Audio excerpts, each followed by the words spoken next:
আসসালামু আলাইকুম ওয়া রাহমাতুল্লাহি ওয়া বারাকাতুহু। বিরাদানে ইসলাম, বর্তমান সময়ে মহিলারা চুল কেটে ছোট করে ফেলে। তো শরীয়তের বিধান অনুযায়ী চুল কাটা যাবে কিনা? বর্তমান যুগে মহিলারা চুলের বড় ফ্যাশন করে, আর ভি কাট বলেন আর এ কাট বলেন, বিভিন্ন রকমের কাট এই চুলের কাটিং করে ফ্যাশনের জন্য। আগে পিছিয়ে বা যেদিকে হোক চুল কাটা নাজায়েজ ও হারাম। মহিলাদের চুল কাটা যাবে না। হ্যাঁ, যদি এত বড় হয়ে যায় যে তাকে সামলানো বিপদ বা বসার সময় মাটিতে লেগে যায়, তবে চুলের আগাল দিকটা কিছুটা কেটে ছোট করা শরীয়তের বিধানে যাবে।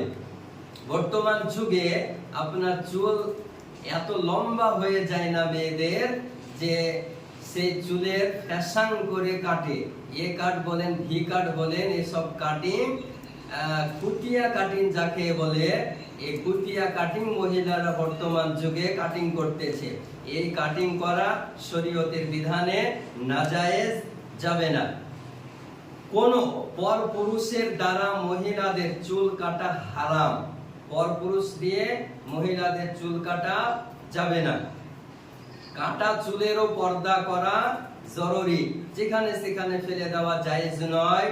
গর্ত করে সেই মাটির ভেতরে চুল পুঁতে রাখতে হবে, পুঁতে দিতে হবে। মাটিতে পুঁতে দেওয়ায় এটা ঠিক। তাহলে এই শরীয়তের দৃষ্টি অনুযায়ী মহিলাদের চুল কাটা যাবে না, নাজায়েজ।